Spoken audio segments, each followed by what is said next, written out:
Hi, and welcome to our group vlog on customer retention. I'm Nadia, and I'll be introducing the basis of customer retention by touching on an example from Superdry. I'm Daniel, and I will form a debate between the importance of acquisition and retention while drawing on an issue from Toyota. I'm Francis, and I'll be focusing on an issue I and many others have with the BT and the wider telecommunications industry. I'm Hannah, and I will focus on an issue with O2 and the wider mobile network industry. So firstly, what is retention? Retention can be defined as a strong commitment to doing business with a company on an ongoing or continuous basis. It can also be seen as a key driver for enhancing customer lifetime value, and therefore it is a vital marketing metric for measuring effective performance. So why is customer retention, and why is it so important? Why do we need it? As customer retention is strongly associated with establishing permanent and long-term relationships with customers to deliver superior added value, it should be central in company strategies in order to boost revenue and reduce costs in the long run. It is found that an increased retention rate of 5% is believed to increase profits by 75%. The importance of retention can be heavily supported by Balsdon and Gupta, who argue that developing customer retention and loyalty is no longer a choice for business, but it is essential for achieving a sustained competitive advantage in a crowded market. This is reinforced by Day, who states retention should be a fundamental marketing objective set by managers by focusing on key customers, identifying and satisfying their needs to a high standard. But also, customer retention is seen as the most powerful tool for companies in order to survive intensifying competition through building a strategic advantage. Customer loyalty and retention are seen as the most important challenges faced by the majority of CEOs globally. Due to ever-changing technological advances and a rise in consumer expectations, there's been a clear shift in retention marketing. In order for organisations to retain existing customers, it's essential firms prioritise and focus heavily on personalisation and customer-centric engagement. Firms need to optimise its retention marketing strategies due to a plethora of customer choice in the market and low attention spans. Therefore, in order to engage customer retention, organisations need to adapt to consumers' increasing demand for personalised services. Touching on my own personal experiences with the local brand Superdry, I occasionally buy the Superdry clothes. However, I'm not highly loyal towards the brand and tend to switch to other brands such as Hollister, Abercrombie and Fitch. This is because I do not feel I can connect with the Superdry brand on a personal or emotional level. A good recommendation for Superdry would be to create a more personalised and engaging service to retain existing customers. They could do this by launching a highly interactive and customer-centric branded mobile app. This could be called My Superdry, which could capture and engage customers with the brand whilst in-store and on the move. Omnichannel management has become of greater importance. So by integrating m-commerce channels with in-store services, this is likely to create a more seamless, convenient and personalised shopping experience, which customers are currently seeking in this ever-changing digital world. Also, it is found that customers are no longer buying into brands for solely functional benefits, but for the shopping experience. Therefore, creating a more positive and personalised experience will keep customers satisfied and encourage repeat purchase. Also, Superdry could integrate an app data with the store point-of-sale system to include a loyalty program and provide product suggestions for existing customers whilst in store. Customer retention for organisational success is evidently rising, and this could be portrayed through a Gartner report statement that 80% of a customer's future revenue will be received from only 20% of existing customers. So, why are companies still focusing on acquisition? According to Forbes 2016, this could be due to differences in the way retention and acquisition is measured. It is believed that a focus on acquisition can bring measurable and efficient results, which can be measured by calculating marketing expenditure versus the number of customers making a purchase. Whereas effective customer retention takes much longer to measure, as it looks at customer buying behaviour to analyse the potential value of customers over time. Beckhill, 1996, found that 75% of customers who brand switched to competitors were satisfied or very satisfied with the service they left. Therefore, such research suggests that basic customer satisfaction does not guarantee retention and loyalty. It is argued by Becker that customers may change services due to increases in price, personal preferences for variation, or competitors offering new opportunities. So let's now move over to Dan, who will be leading a retention versus acquisition debate. Now that Nadia has kindly introduced customer retention and the issue in relation to Superdry, we can move on to the key debate with the use of Toyota as an industrial insight. For new Toyota customers, they offer a 0% APR on finance deals and three years worth of free servicing, whereas there are no offers for existing customers. Bearing this in mind, let's enter a debate between two people. The first, a prospective Toyota customer, and the second, an existing Toyota customer. They'll be debating their importance towards Toyota. Let's start by hearing what the prospective customer has to say. Firstly, without acquisition of customers like me, there'll be no customers for the organisation to serve and retain. Organisations can be selective about who they acquire as customers, but it is harder to retain who they wish. And people like me, who have just started driving and could have a long future lifetime with Toyota, are of value to acquire. Although this demands high quality data to ensure the right customers are acquired, Toyota can effectively target and communicate with us through a number of mediums. With existing customers, it can be more difficult to be selective and communicate in a way that doesn't cause a relationship breakdown if the organisation is trying to distance itself from low-value customers. This is a view supported by Gummerson, who states that acquisition usually adopts a one-to-many approach, which is less complex than the one-to-one approach that is frequent in retention strategies and can therefore reap a larger return on investment for organisations. As well as this, Reinartz and Kumar in 2002 discovered that, unlike myself, existing customers can use their loyalty and familiarity as a bargaining tool against organisations and could therefore increase the cost to serve them. The result of this is that loyal and retained customers end up paying 5 to 9% less than new customers for the same product or service. Now, what do existing customers have to say about retention and its importance to organisations? I would like to start by questioning the Reinartz and Kumar statement that existing customers like myself use their loyalty and familiarity as a bargaining tool against organisations, and that they usually pay less than new customers for the same product. Peelan and Beltman 2013 states that retained customers actually purchase more than their counterparts and are usually happier to pay a price premium for goods which are customised towards them. Existing customers like myself do not get enough focus by Toyota in order for us to be retained, as they place the majority of their focus on attracting new customers using enthusiastic offers to increase the effectiveness of acquisition. Due to this, Toyota have to concede that existing customers like myself will be frustrated, which may limit the development of my retention and future custom. Francis and Hannah have further examples of this in relation to into other industries and will follow this debate.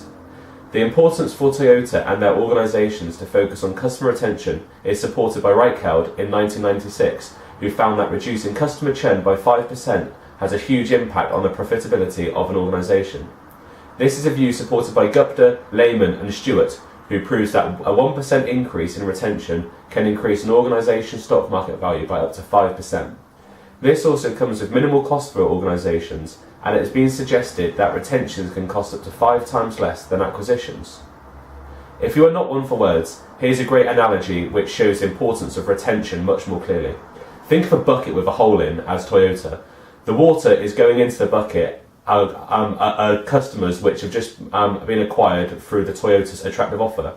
As Toyota failed to focus on retention, the water is going straight out the bottom of the organisation and flooding into its competitors.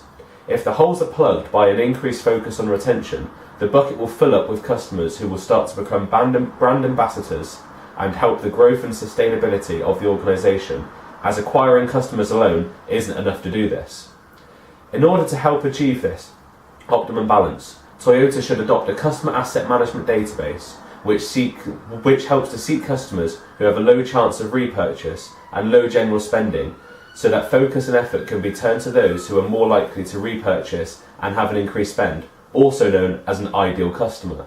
An example of this is from Thomas et al., who suggests that to divide customers into 4 groups to show bases are being represented and their value to an organisation. This therefore helps to pinpoint those who are an ideal customer and keep an eye on the other 3 groups in order to reach an optimum state. From my experience at Volkswagen Group UK during my placement year, it's clear that this is being adopted by some other major automotive organisations, but Toyota are currently lacking in this area, meaning that if they do not make this recommendation, their high-value customers could soon leave the organisation due to the lack of focus and targeting on them. After considering both sides of the argument, it has been decided that organisations should seek to find optimum balance between acquisition and retention by forming a basis for calculating the return on marketing investments to both customer groups. To help to achieve the optimum balance, it is of utmost importance for organisations to have a consistent, integrated acquisition, development and retention policy. I will now pass you over to Hannah and Francis, who will take mine and Nadia's blogs a step further and outline and underpin our arguments with some further company and industry insights and recommendations. Thank you. So thanks for that, Dan. Drawing upon this, it's argued that retention and acquisition play vital roles, especially in industries aiming to provide the best service while operating in highly competitive markets. Now, in the case of BT, its provision of generally very elastic products pertains much of its success in constantly performing customer retentive marketing actions and promotions. Now, in recent news, BT has announced a price hike of at least £2 for the majority of its packages, to forward investments in improving proactive compensation towards existing customers who experience issues regarding their service. Now, these investments will help improve current customer service on a much more long-term basis, especially with faster response times, improvement broadband infrastructure, and expansion of UK call centres. So, you might say, exactly what is the issue here? Well, while previous difficulties associated with switching broadband providers favoured the retention of current customers, now Ofcom has actually now released a new regulations that allows consumers to break their current contracts if they're receiving poor service. Now, this has now yet again opened the flood barriers towards the end of brand loyalty.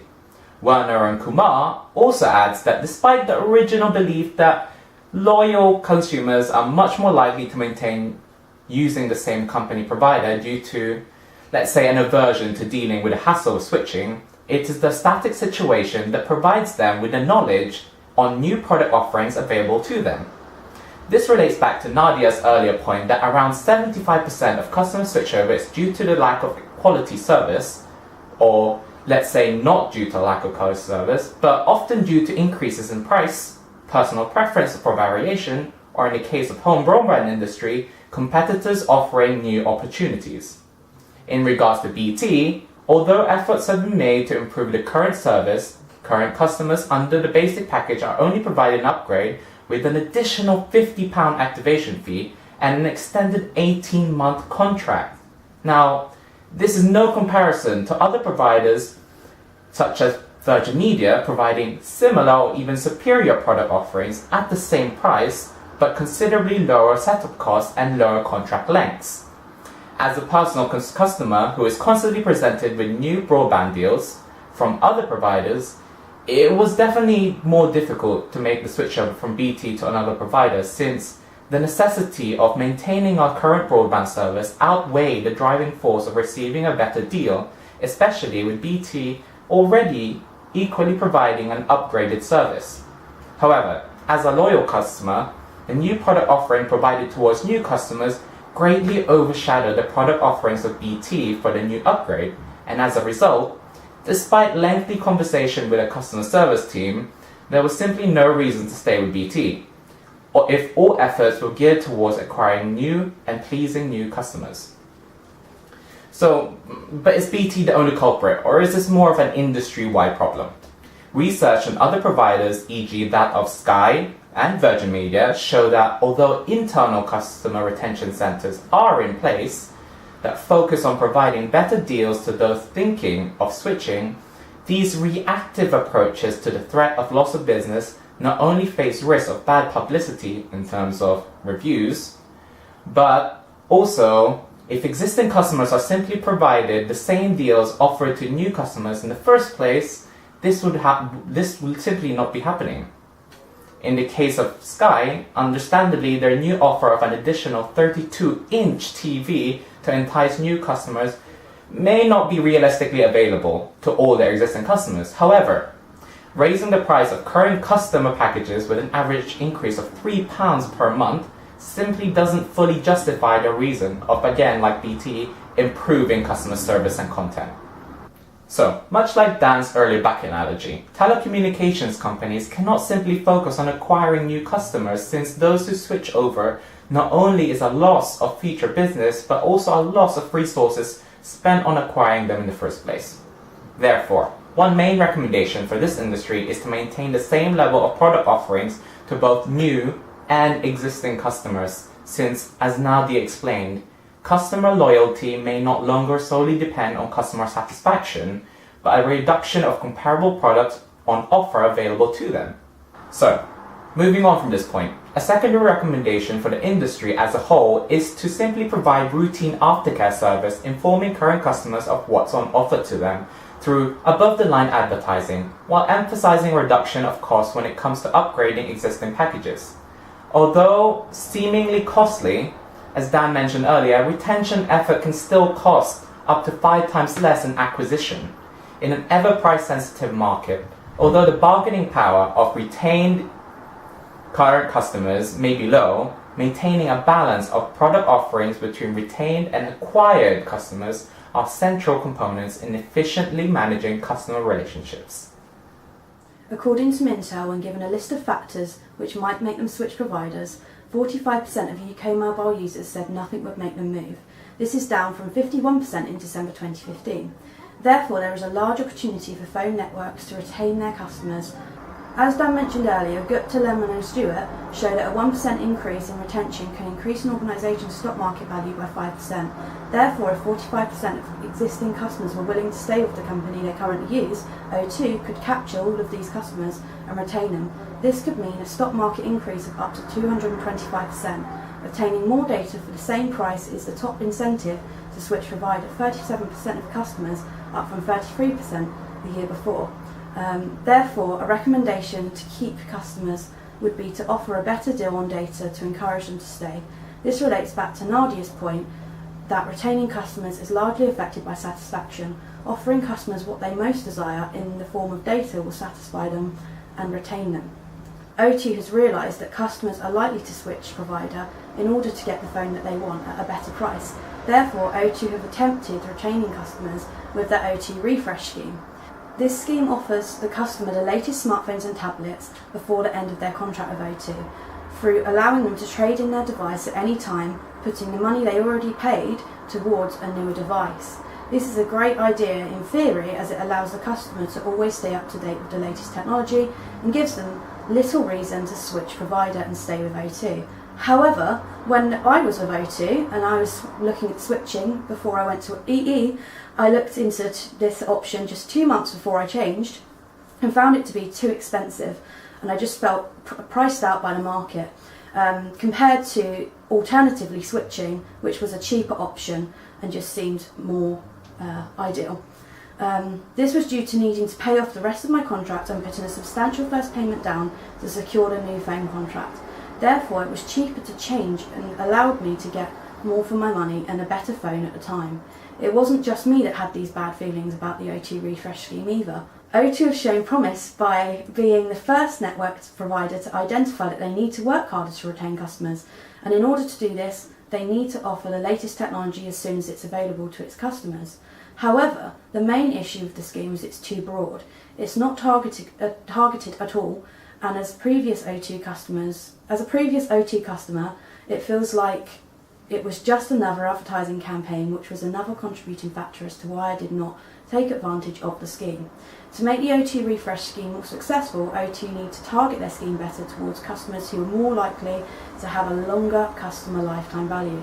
Customer lifetime value is used to measure the effective customer relationship management, and effective customer lifetime value strategies can lead to substantial financial gains for the company.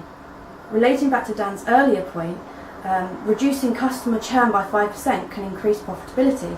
The customer lifetime value equation can help calculate this by taking into account all transactions made by the customer while with the company. Pearland and Beltman 2013 say that if a company becomes aware in time of those customers who demonstrate an increased likelihood of ending the relationship, then it can take action to prevent this.